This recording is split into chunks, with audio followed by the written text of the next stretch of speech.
And on Joy News Prime, ranking member on Constitutional and Legal Affairs Committee says government is frustrating Special Prosecutor Kisi Ejabeng to force him out of office. If you listen to him, you can come to a conclusion that this is a statement made out of frustration. Now, Speaker of Parliament Alban Bagbin says the setting up of the office of the Special Prosecutor was an exercise in futility. For the law you passed on the establishment of the office of the Special Prosecutor, I did tell you that it was an act in futility. Also in this bulletin, MPs split hairs over what is the appropriate punishment for persons who engage in LGBTQ sex as the House continues the consideration of the controversial bill. If we were looking at only misdemeanor, that also appeared to be too lenient, not to act as a deterrent. And that is why we suggested a second-degree felony, which is not in 104.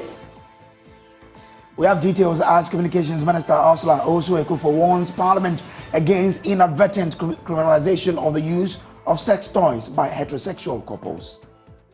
The proposed amendment in 3C may create unintended consequences. Also, some communities in Pru East District of the Bono East region recording increase in cases of typhoid fever, following the contamination of drinking sources of water by floods. And in today's Stories of Hope, we'll tell you the remarkable resilience of Clement, a 61-year-old man who has not allowed his visual impairment to hinder his ability to provide for himself.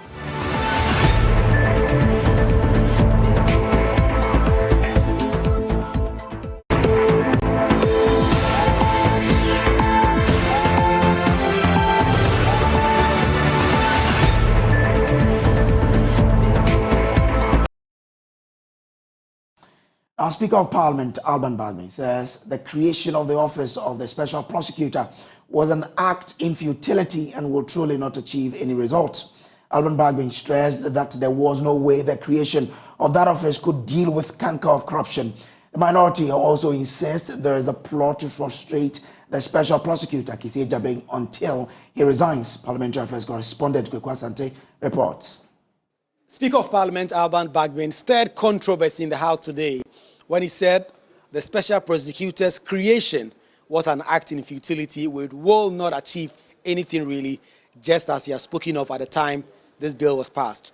This was at a time when the Special Prosecutor was not a matter of discussion on the floor, but the Anti-LGBTQ Bill was the subject of conversation on the floor.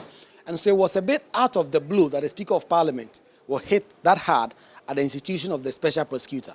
But later on in the day, when the Special Prosecutor's estimate in the 2024 budget was considered, we heard from the minority spokesperson on Constitutional and Legal Affairs, Bernard Ahiafo, who argued that it appeared this government is seeking to frustrate Kisi Ejabeng until he resigns. For the law you passed on the establishment of the office of the Special Prosecutor, I did tell you that it was an act in futility. You were not going to achieve anything from that, but you went ahead to pass it. I disagreed with you, but I was alone. Well, I'm very clear in my mind that that authority is embedded in the powers of the Attorney General. All institutions must come together to support the office of the Special Prosecutor. I believe strongly, because the office of the Special Prosecutor is not getting the institutional support, he had to do a press conference to say that is Ankwanoma Odinikra Abo Afore. He's working alone. He's sacrificing his life. If you listen to him, you can come to a conclusion that this is a statement made out of frustration. Mr. Speaker, do we want a young man, 43 years, removed from the lecture theater and the courtroom and appointed as a special prosecutor to also resign as a result of frustration? I believe that the first special prosecutor that we have appointed similarly resigned, and after resignation, he indicated that the President of the Republic of Ghana, Nana Akufo-Addo, is a mother serpent for corruption. Corruption affects everybody. Therefore, the office of the special prosecutor needed all institutions to support him in order to perform his functions creditably. But Communications Minister Eslo Usu argued that simply because the special prosecutor was not getting the exact amount that was budgeted for and that there were low release of funds would not necessarily mean that the government was seeking to frustrate the work of the special prosecutor. As long-standing members of this House, I'm sure we are all aware of the annual budget ritual where all ministries, departments, and agencies decry the fact that despite their budget needs, almost invariably, they never get sufficient resources to enable them prosecute their mandate. The House has approved 149 million Ghana cedis for the special prosecutor to spend in 2024. Of course, it does not necessarily mean that Kissie Jabin and his staff will be able to draw on all 149 million by the end of 2024. But that is the amount Parliament has approved for the special prosecutor to spend. And Parliament says it believes this will equip the special prosecutor to continue its recruitment drive and prosecute as many corruption cases as possible. Reporting for Joy News, Kweku Asante, Parliament House, Accra. Meanwhile, private legal practitioner Martin Pego disagrees with the Speaker of Parliament. He argues that on constitutional grounds, the Attorney General is not independent and insulated from government's control. I vehemently disagree with the Speaker. You know, ordinarily, Mr. Speaker has been a very strong bastion of our democracy.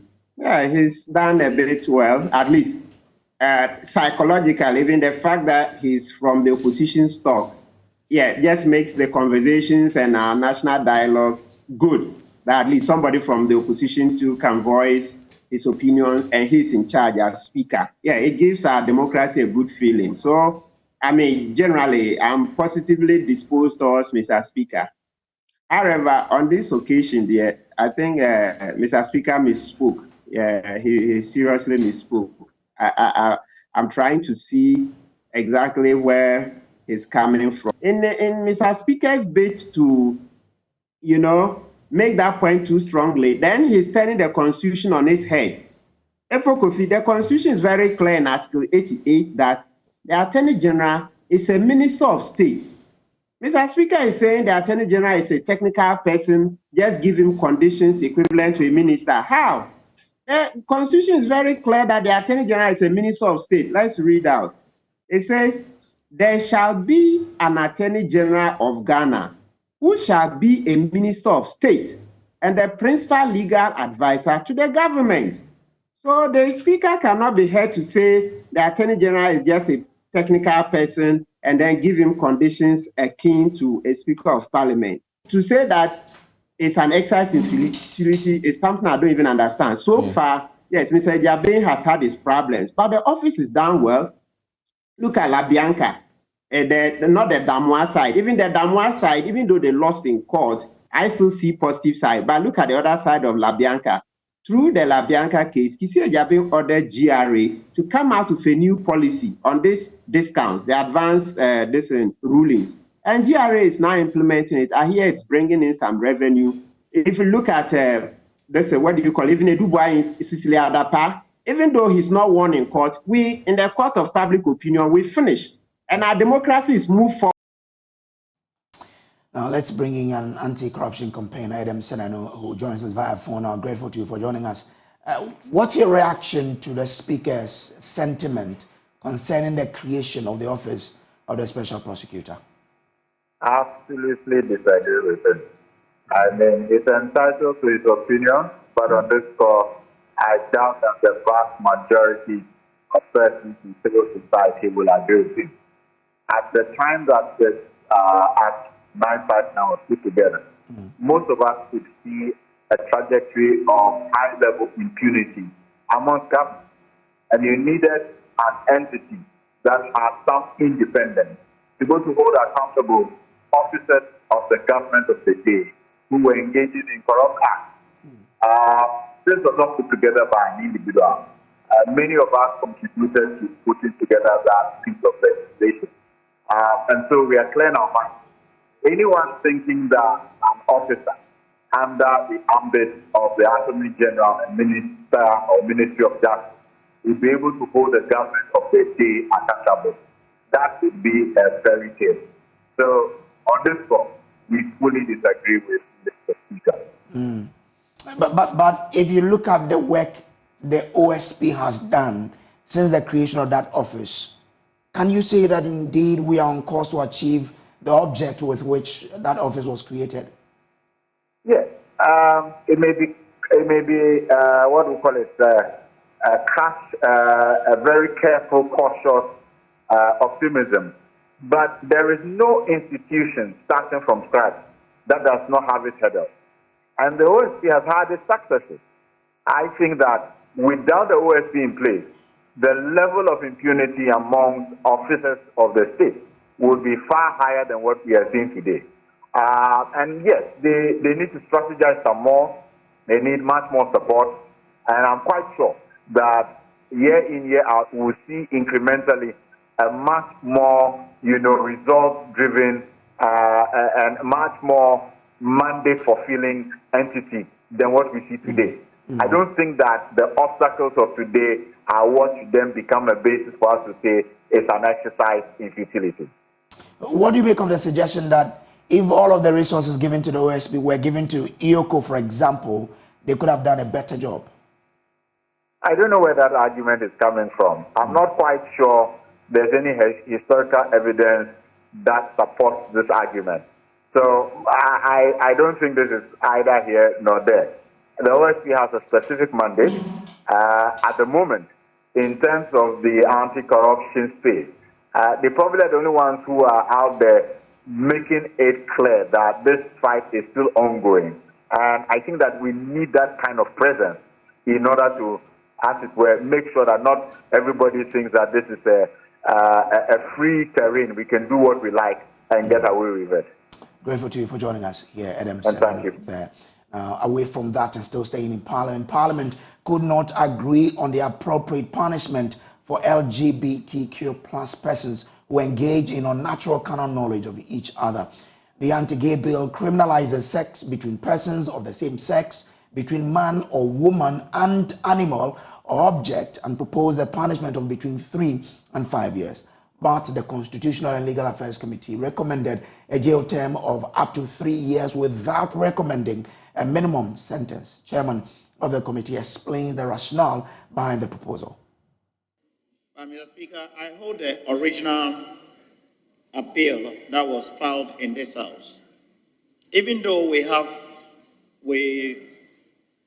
run to the wall under clauses 19 to 23, this is what the proponents have as part of the memorandum to the bill.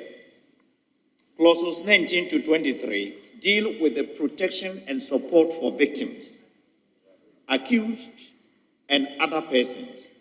These provisions are included as a recognition of the distinction between lifestyle activists and persons who engage in the acts prohibited by the bill as a result of social, cultural, financial, medical, psychological, or biological reasons. This is in recognition that as minorities, these persons need the support, protection, and love of the majority to help them overcome their vulnerabilities and to give them options so they may be helped. It's only this portion I want to read. But Mr. Speaker, in course of the consideration, this is what I already informed members that we needed to iron out this. And most of the religious bodies were supporting the fact that they would give people who are prepared to go through reforms the opportunity to go through. If we make a strict law that if you are found guilty or you practice in this, you don't have an option. Mr. Speaker, we don't have a community service. That would have been severer than giving the person a custodial sentence, because the society will look down upon you. But to caution you or to give you a day's imprisonment or 1 month imprisonment, if we leave it to the discretion of the judge, they are also members of the society, they are learned and depending on the circumstances. And that's why I am comfortable if we give the upper limit without saying that the person must be imprisoned as the minimum requirement. Well, co-sponsor of the bill, Sam George, has been reacting to this matter, but did he largely disagree with this position? The engagement we had and the intentment not to be only punitive but restorative. The question arose that if you use the first degree felony, which is what is in 104, you are looking at a minimum of 5 years and a maximum of 25 years, which appeared to be too high-handed if you were also looking at restorative. If you were looking at only misdemeanor, that also appeared to be too lenient, not to act as a deterrent. And that is why we suggested a second degree felony, which is not in 104, which then sits in between the misdemeanor and the first degree. And that's why we suggested that the maximum should be 5 years, 3 years. But I agree with the position of the majority leader that in that case, we should then get an advice on what the minimum penalty of 750 units is concurrent with. Is it 3 months or 6 months? So that we have a lower limit also for custodial sentence. Is it a minimum of... We don't need it because there's already a law on that.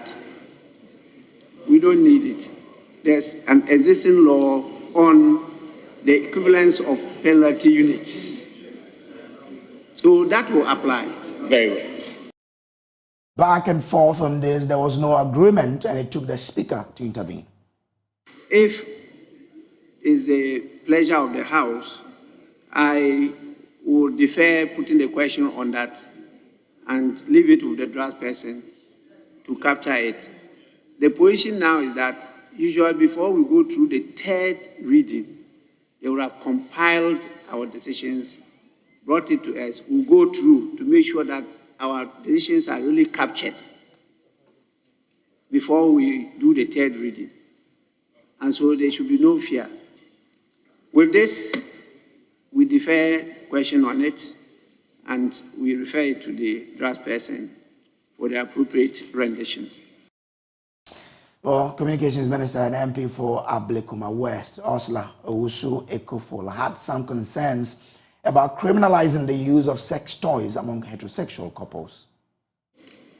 And I think we raised this when the committee was considering it, that the proposed amendment in 3C may create unintended consequences, because sexual intercourse between a man and an inanimate object or a woman and an inanimate object would necessarily include sexual intercourse with all manner of aids that couples use to enhance the sexual experience. And I'm not sure if that's what the intention of this bill is. It would necessarily include sex toys and other aids that couples, heterosexual couples, also use to enhance the sexual experience. So if that is what the House intends, then we have to be clear in our minds that we may be criminalizing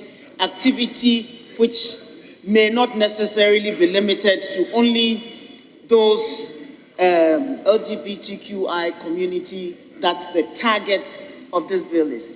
But it may also be targeting straight couples who use sex enhancement tools to enhance their sexual experience. So we need to be mindful of what the unintended consequences of 3C could be. And I'd propose that 3C be deleted from this amendment. Thank you. Ursula also Ekufule's communications minister. Away from that, some communities in Pro East District of the Bono East region are recording increasing cases of typhoid fever following the contamination of their drinking sources by floods. Now, data at the District Health Directorate show that about 200 recorded cases with 21 complicated ones. Majority of the cases were recorded in the Parambo and Sewaba communities. District Health Director Ramseya Ahmed says community sensitization is being enhanced to deal with the cases. Manel Jima has more in the following report. About 12 communities in the Pro East area were flooded after the Volta Lake and Pro River overflowed their banks due to excessive rainfall. The flood left many families displaced. Over 120 homes were affected. Waste from the communities submerged were washed into the water bodies, which are the main sources of drinking water in the communities. Families who rely on these sources for drinking water share their experience. The polluted water bodies are only source of drinking water. We continue to use it for domestic purposes.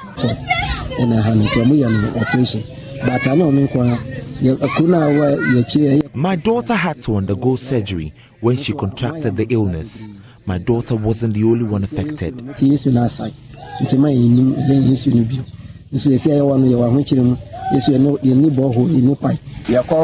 Hospital now, health center. When we report to the health center, we are referred to the hospital for treatment. Many of our people had to undergo surgeries.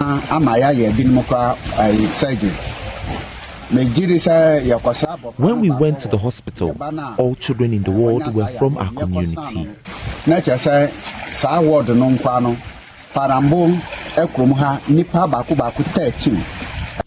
Parambo is among communities largely affected by the outbreak. Residents have grappled with insanitary conditions and access to potable drinking water. Nurse manager of Parambo Clinic, Nash Bequin, who is alarmed by the situation, wants the community to take action to improve sanitation and water sourcing. So we alerted the disease control officers to do their investigations. Then we realized that it's the free range that they are doing because there are no toilet facility in major homes on majority of homes in Parambo sub-districts. So when the flood came, that means our water bodies were infected, causing the outbreak of enteric fever in the sub-districts. The typhoid cases that we recorded, children under 5 were most affected, and women. So let's see, if you do it like percentage-wise, like children will be like 45, and the adult and female will be 35, and the rest is family. The communities, despite the challenge identified, continue to drink from contaminated sources. Already, health authorities have intensified sensitization in affected communities, including education on treatment of water for consumption. District Health Director Ramseya Ahmed explains. We went to Sawaba area, did our investigations, and we were able to meet the opinion leaders and advise them on the causes of the disease, the prevention of the disease, and early reporting for treatment. And so since we did that, the cases are coming down. We are monitoring the cases. For week 48 of the year, we recorded only 3 cases. So it means that the cases are coming down, and the people are also adhering to our advice on the management of the outbreak. Though the situation is being stabilized, health authorities are demanding measures to improve health situation in the area. For Joy News, Nana Ojima reporting. This is still Joy News Prime, still to come in this bulletin, and today's Stories of Hope will tell you the remarkable resilience of Clement, a 61-year-old man who has not allowed his visual impairment to hinder his ability to provide for himself.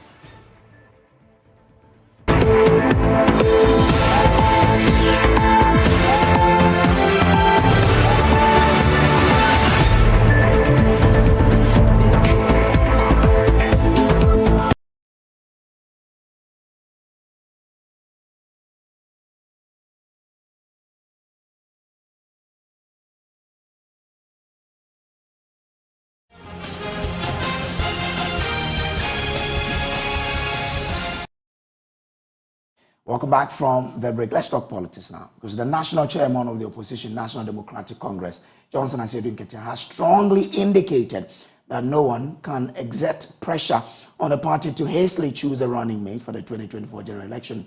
Despite electing John Mahama as its flag bearer 8 months ago, the party is yet to announce a running mate. While Article 45 of the NDC's constitution outlines the process for selecting a vice presidential candidate, lacks specific timelines, there are heightened expectations for the party to reveal the running mate soon. However, Mr. Nketia has emphasized that the NDC would not succumb to any attempt to force a hasty decision that compromise the party's established structures. I strongly believe, at times I believe that our opponents want to, push some artificial controversy within our system, hoping that that will be something that will be divided around and we will be fighting. Okay. But so far they haven't succeeded because our systems for choosing a running mate are never in doubt. Okay. You see, and they are there, they have delivered, and so we are relying on that system to deliver. Okay. So there's procedure doesn't include debates in the media about who is strong, who is weak, who is tall, who is female, who is male, and all these things. It's just people making noise to satisfy themselves. In fact, when I saw the publication that President Mahama has said he will be choosing a male, and it was a banner headline, and so I said, why? Where did this thing come from? And they say it came from his Bono tour. Okay. When I was sitting by him all along. You didn't hear him say that? No. You understand? So I don't know where these fabrications are coming from. Maybe you but can, just to tell viewers that we have a system of selecting a running mate which has delivered. And we have had no reason to amend our constitution to change it. Okay. So we are relying on that system to deliver a running mate for us for the 2024 elections. Okay. And the system, what is the system? We believe that even if you have, two genuses, putting them, who cannot agree with each other, putting them in a team to run a government will be a disaster. Yeah. So our system provides a lot of space for the person who has been elected as our flag bearer to have strong inputs as to the choice of our running mate. Vice President Dr. Mahamudu Bawumia has launched the Business and Employment Assistance Program to support micro, small and medium enterprises to hire 20,000 youth to reduce unemployment in the country. Speaking ahead of the launch in CIA, Dr. Bawumia said government recruited unprecedented number of people since 2017. He expressed excitement about the relief the initiative will bring to the beneficiaries and businesses. Precious Semevo has more. The launch of the Business and Employment Assistance Program, a module under the Youth Employment Agency in Sunyani in the Bono region. Vice President Dr. Mahamudu Bawumia said the initiative is a response to the challenges faced by small-scale businesses to engage in labor retention, thereby causing a surge in youth unemployment. He said the program aims to support 10,000 businesses to engage 20,000 beneficiaries after meeting the set criteria, a move he relishes the relief it brings to the youth. This initiative seeks to assist employers re-employ laid-off workers and retain existing employees by providing a maximum of 500 Ghana cedis per employee as salary support. We are helping the employees who are looking for the jobs and the employers who need people to work but are facing higher costs. So you help them with their salaries, you lower their costs, they hire the people get work, and we reduce unemployment. Over the next year, an estimated 10,000 medium and small-scale enterprises across various sectors are set to benefit from this program. Additionally, 20,000 Ghanaian youth will benefit from the implementation of this initiative. I'm particularly excited about the relief this initiative will provide to the Ghanaian youth. The youth of this country are our greatest resource, and it is our collective duty to ensure that they are well positioned to make significant contributions to the economic development of our dear nation. The Chief Executive of the Youth Employment Agency, Kofi Banjiman, noted that measures are in place to ensure its sustainability.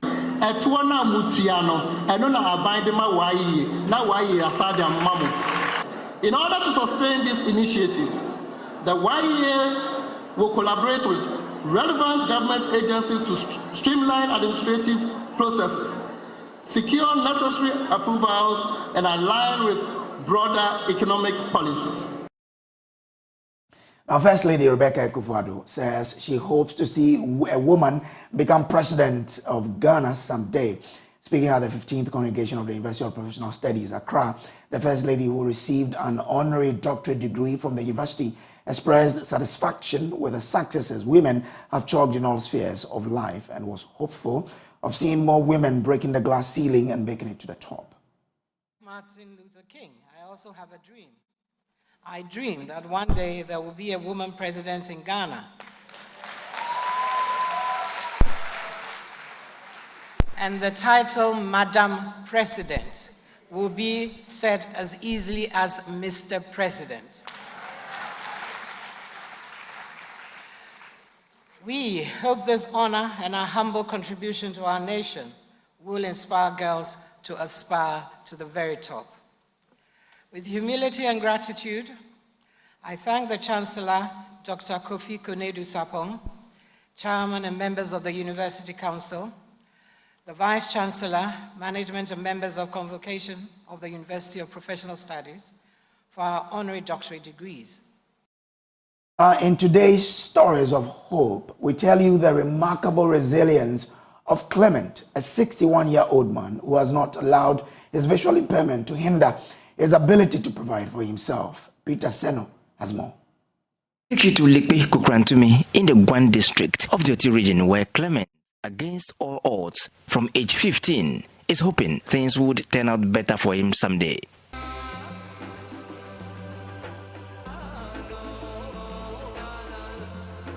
He says only 2 of his other 5 siblings could see. The rest 4 of them have had to endure with visual impairment for the rest of their lives. Now, at age 61, Clement lives a solitary life in this house. A death trap, I should say, because the mud ceiling keeps dropping off on him due to perforated roofing sheets that leak badly anytime it rains. His companion, this radio set, keeps him abreast of current affairs. 4605434825. Despite his visual impairment, he has over 3 acres of cocoa farm and at least 4 ropes of maize farm to his credit. He leads me to his farm.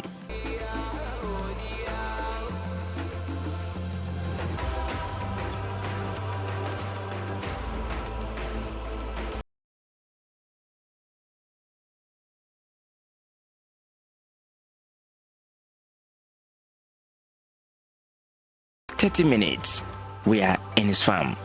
And a cottage, I must add. Before he gets to his farm, there is this dangerous crossing.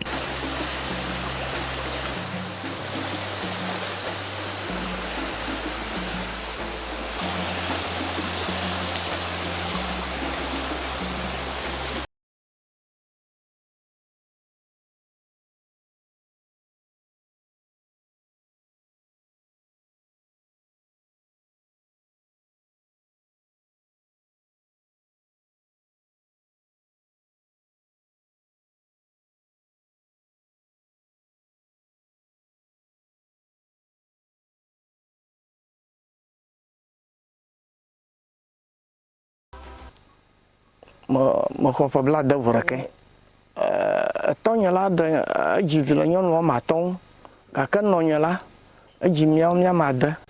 My name is Clement Yao Ata. I am 61. 5 women were with my father, but my mother had 6 of us. I am the eldest, but only 2 among us could see. The rest 4 of us have visual impairment.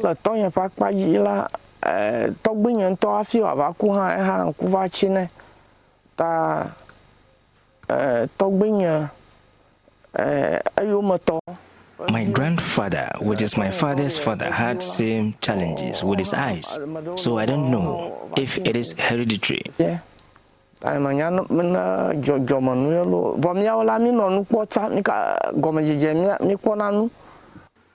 But we used to see. I was seeing until age 15. It just started gradually and worsened. Okay, he says finance is his immediate challenge as he could not do much this year due to lack of funds.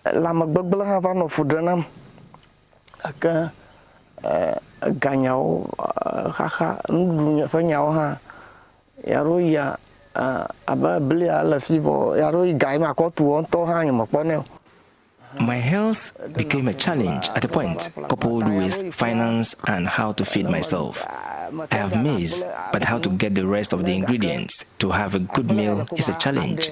Sometimes I cook akple and add salt and eat, and sometimes I mash it and take it in.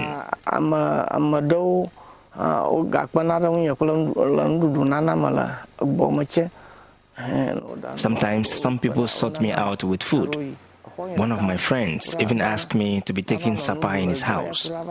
He has been providing me with dinner since 2015.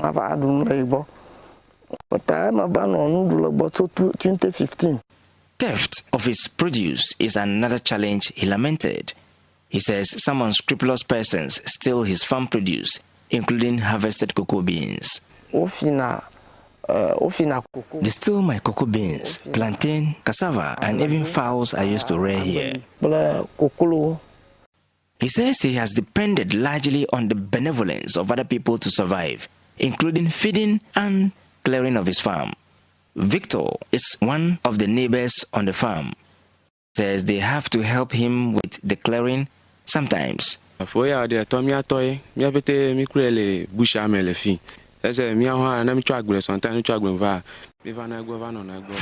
is like a father to us in the bush. We come to stay with him to make him happy and help him clear his farm. I was going to my father, but have to stop by and spend some time with him. Clement demonstrates how he takes care of his farm.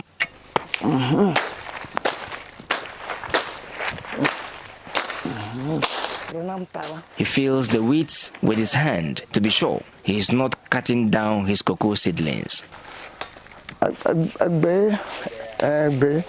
Yes, it is weed. It is weed. But what do his immediate neighbors have to say about him? Daniel is one of them. I know him as a disabled man. And secondly, at the same time, he worked hard.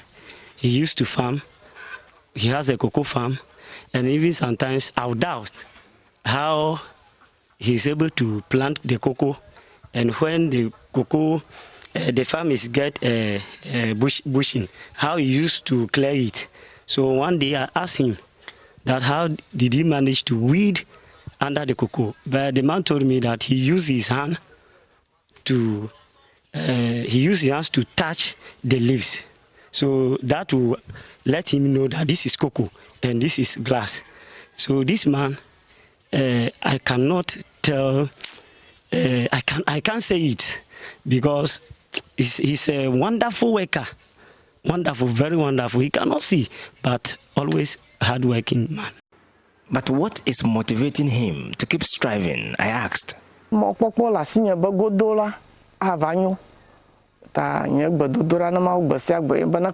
have the hope that one day my situation will get better. My prayer and supplication to God is that He should help me and grant me the desires of my heart. My greatest desire is to build a house.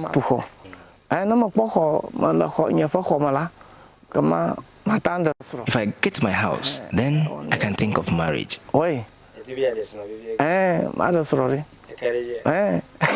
Of course, I wish to get married. As for the women, they are available. If I do not have a decent place to live, how can I take care of my wife and children? Those are the things I am considering, which is why it seems I do not care.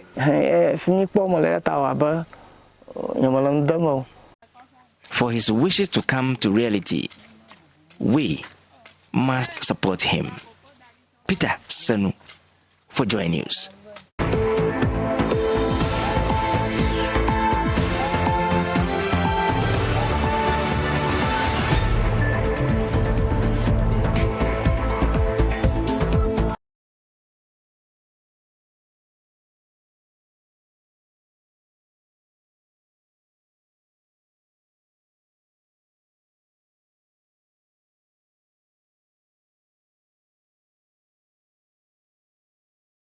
All right, let's do showbiz now. And I mean, Jackie is here. So if you look at Jackie and myself, two dark people say the clash of the darks. It looks like every time you're about to mention my name, you get confused. No, I don't. This one I wasn't. Okay. I wanted to describe you well because you're looking so beautiful. Thank you. And I wanted words to describe you. Oh, thank you. You're too cute. I'm flattered. Yeah. All right, today we're starting on a sad note. Sahara. Yeah. She was in Ghana last year. She was here at Multimedia Joy FM.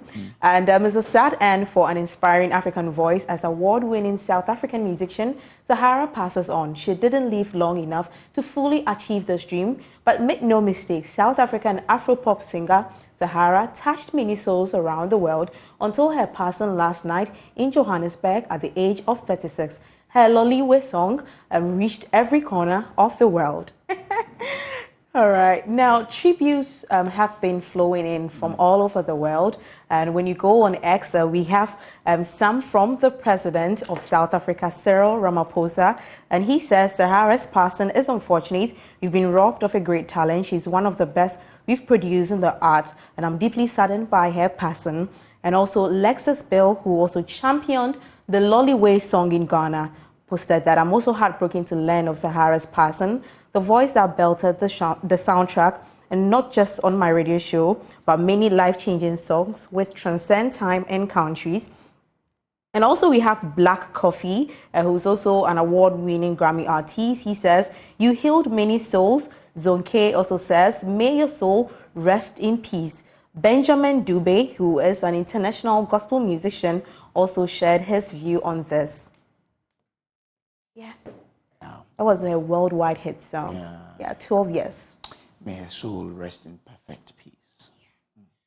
All right, now you're coming back to Ghana. Now, so who are the people taunting and hunting Sarkodie so much that he has focused his lyrics to address them? In case you haven't noticed, Sarkodie has dedicated many of his music to his haters. Features editor Jojo Kobna combs through his verses and has this report. Yeah, that's well, what it is. I guess we would never know. Now, the Ghana Tourism Authority has announced that it has officially partnered with the Fua Asantua O Adionim, the Ghanaian lady who intends to break the Guinness World Record of the longest singing marathon for her attempt. In a public notice, GTA also indicated that in tandem with the partnership, the venue for the attempt has been moved from the Aviation Social Center to the Akwaba village being constructed near the airport runabout. So you can't wait for 24 to 27 December for her to break the record.